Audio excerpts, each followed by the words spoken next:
I was one of the co-designers of the Healthy Soil Act for New Mexico, which we passed 4 years ago, nearly by 100% consensus in the legislature, 48-3 in the House, and then we went to the Senate, it was 100% agreement. We're a pretty divided state.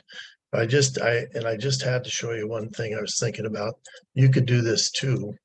We brought into the state legislation the soil health champions, which is part of the National Association of Conservation Districts. And so we brought that in, and our state looked like California, looked like well, we only had 4 people in the whole state, our place, and then 3 others 4 years ago. And now we actually have the most soil health champions in the country, even more than Tennessee and even more than South Dakota. And it's based on that you practice soil health and then that you tell people about soil health. And it just has exploded in New Mexico in the 4 years. We built it into the law. So it was pretty neat. So I just wanted to share that idea of how to spread it, because you're at 2 right now. You could do the same thing to really get this thing to spread. So that's my piece that I wanted to share right now. My background, I've worked with the work that Dan's going to talk about tonight, but I'm just gonna, and I also work with consent. Well, he's done a lot of consensus building, especially. So anyway, but I'm gonna just let Dan kind of take the whole thing tonight, and then if there's any questions later on, or you want to know a little bit more about what I do, but Dan's it. 20 minutes, so it's over to Dan. Thank you all. Thanks for having us. And I'm going to get this back so you can see that. So there you go. Okay. So do I click on this in order to know that'll mute me? How do I get my screen, my presentation on the screen? Hello? If you push the share screen button at the bottom, and then it says, then you select the picture that you want to share. Okay. And then go down where it says share. There's a blue button that says share. Yeah. Okay, I'm not sure it's even coming up with the right presentation, but I know how to say the words when I get it going. Oh, there it goes. So can you hear me? Yeah. Yep. Yeah. Great. I say, can you hear me? Oh, here's the first slide. This is this is the pile. My tiny introduction of who you are. Well, yeah, my name's Dan Daggett. I've been, well, I was an environmental extremist some time ago. Actually, one of the founding members, one of the first members, the first active members of Earth First. And have been put together an environmental group back in Ohio before we moved to Arizona in 1980. It save a rural environment. And one of the things you're trying to save it from was mining, coal mining at the time, even though a whole lot of members of my family were coal miners, including my father. But anyway, then we moved to Arizona and got joined Earth First and well, joined the Sierra Club. I got an award from them too, as one of the top 100 activists, because we were really going for, we loved it out here and wanted to make everything nice and healthy and beautiful and stay that way, and maybe even get better or better enough to the way it used to be. So got involved in meeting with ranchers, and so I learned about some things that here I'm going to talk about. And one of the places where I saw this being applied was on places like this. This is a copper mine near Gobel, Arizona. That's east of Phoenix. And that's the waste pile. It's the rock that has the copper in it is crushed to talcum powder consistency and then treated with chemicals to get it out, cyanide and other things, and then pile it up here as a waste pile. So let's see. Wait a minute. I got to figure out how to move it on down. Oh, there it is. So here's me standing in front of one of the waste piles that hasn't been reclaimed, and you can see what happens when rain falls on it. It's washing down and going into everything and messing up all of the streams downstream. So In the 1980s, a guy named Terry Wheeler, who was a biologist and a rancher and just a guy that did new things. He had been listening to Alan Savory talking about how animals and, well, grazing animals and grasslands were mutually beneficial, just as Cameron Skinner said. We all have a relationship to everything, and those relationships only work when we work together. Well, Terry got the idea. That was also a fact when it came to grazing animals and grasslands. So he went to the mining company and said, I think I could fix that for you. And they said, go ahead and try. So he applied seeds and hay and what he called flosbees, for four-legged organic soil builders, to stomp in the hay and fertilize the mix and the seeds with it. And then he started putting a fence around them so he could concentrate them, and made them into herds and kept them moving like predators keep herds of bison and other natural herd animals. They'd graze one place and then move the fence and everything and move them in another place. And here's the results a few years later. You can see what it was in the upper left-hand corner. You can see what it turned into being down below. And pardon? I was just gonna say, can they hear and see you? Oh, yeah, I assume you can hear and see me okay.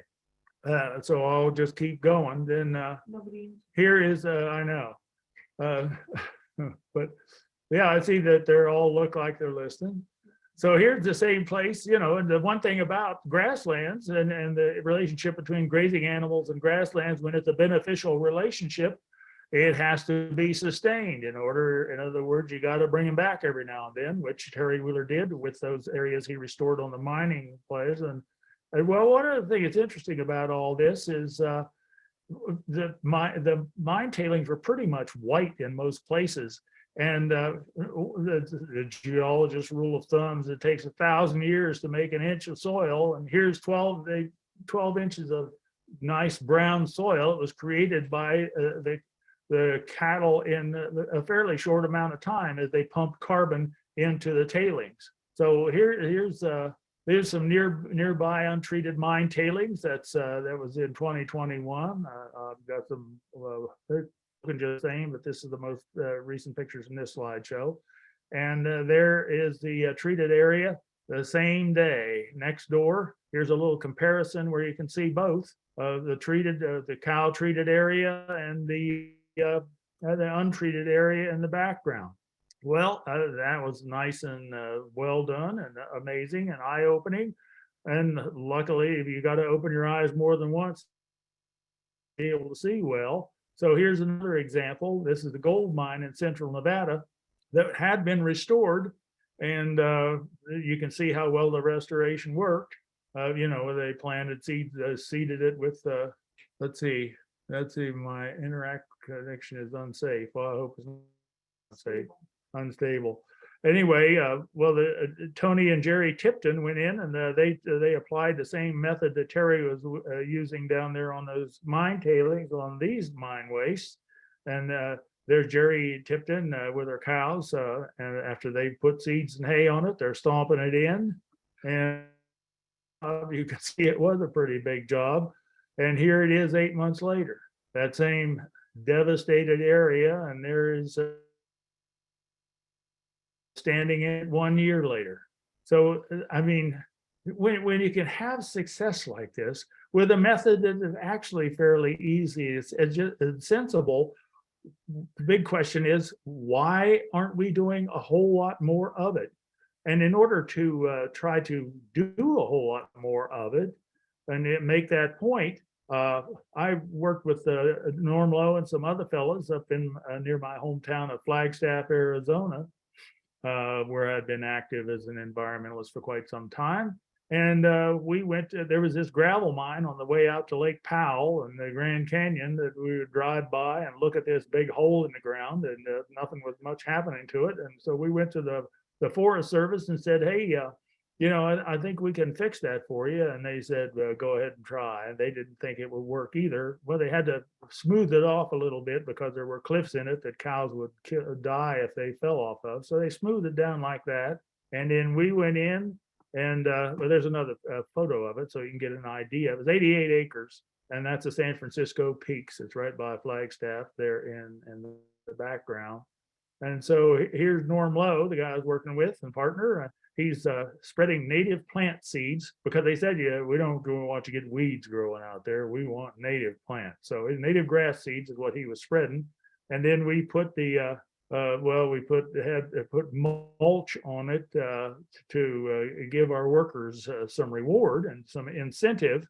And see, here there they are. We leased let's see, about 456 head of cows, and put them out on there. We'd move them back and forth. We'd spread the hay on one, split it in half. We'd put hay on one half, then put the cows over there, and always spread hay on the other half. And they would go back and forth and stomp in and fertilize it. And there's the result after one growing season, a native grass prairie, we call it. Well, that was, hey, here's, I've been back to Ohio to visit the family, and some of them are involved in this business, coal mining. And one of the things that I went to, I took the slideshow back to show them, and they took me out and showed me this pile of mine waste and said, for that. And I said, well, what if we added seeds and hay and cows? There's our cow down there, said, give me a try or give me a click. Let's click it. And that didn't work. I have to click it this way. Oh, I have a fade put in here so you can actually see the grass kind of growing. But this, I just superimposed the picture of the copper mine waste on top of the coal mine waste to show them what we could do with it if they let us put our workers to work. And well, and hasn't happened yet, but maybe it will soon, I hope.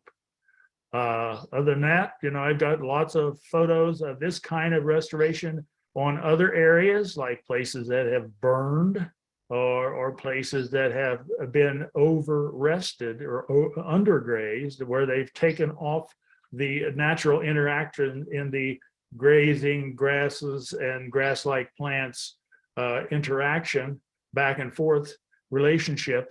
And I've got pictures of that where and not too long ago, you could go stand on the grass, and now it's about 7 or 8 feet up from the ground, so I can't even reach the top because it's and so what we're trying to do there, we're trying to talk some people into restarting the grazing interaction with that to bring it back, because now all of our streams are washing out. They're turning into canyons like the one right behind my house. And I've been hearing some good news. I've been hearing now, one of the first trips we took was to a ranch that was run by the Audubon Society, where the grass was just, you could still see your shoe soles if you took pictures of the people in the group from alongside it. And then we walked across the fence into a ranch that was grazed in this symbiotic way, synergistic way, mutualistic way, and the grass is up to our waist. A little later on, we went back and took another picture when the grass had seeded, and some of the seed stalks were actually higher than our heads. And right across the fence, pretty much nothing. Also, not too far from my house, there's another grazing protected area where the Forest Service wanted to show the ranchers how much better the land would be if it was protected. And it was protected in 1946. They put out 100-foot measuring area, 2 posts, 3 posts actually, 0, 50 feet, and 100 feet. And they were stretching a tape out there to count the grasses between them, but they quit doing that because they got tired of going down and writing 0. So we go out every year in October onto this ranch, and we do the same thing. We stretch out 100 feet of tape somewhere to count the plants by it. And the thing of it is, in many areas, you can't even see the tape anymore because the grass is so dense that it's, there are the lessons out there for the learning. The Nature Conservancy is getting it. Other groups are too. And I have a bunch of those slides that I'd love to come up and show you guys sometime. But I was doing a short presentation, which should be about over now. And so this is what you've seen. This is what you got. And I'm ready to answer any questions you got. Great, Dan. Thanks so much, and Jeff. And so we have time for a few quick questions. I imagine somebody might have one or two. Good. Who's got a question for Dan or Jeff? This Yeah, is Bill. Sue. My question is, Oh, Sue. how much precipitation do these areas get?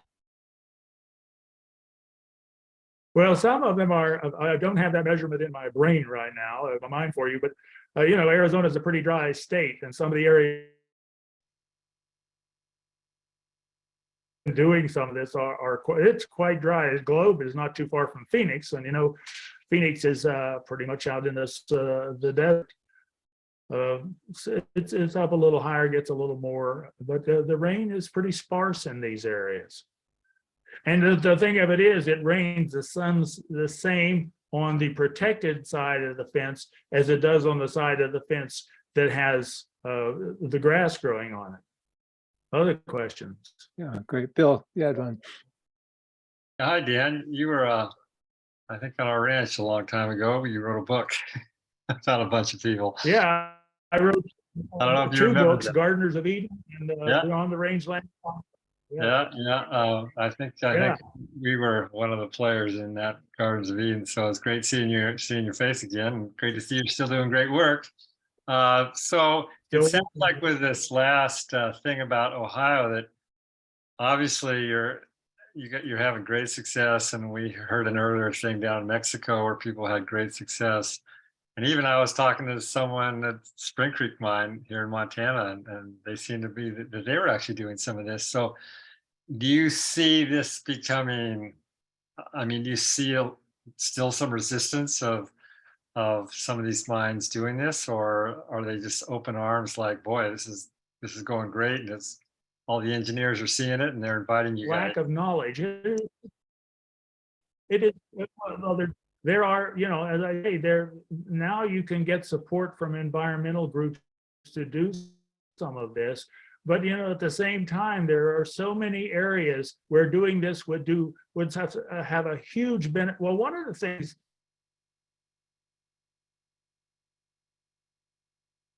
Yep, Dan, you're cutting in and out just a little bit. So maybe if you stop sharing your screen, that, I don't know if that'll help, but I'd try that. There's a button down at the bottom of your presentation that will allow you to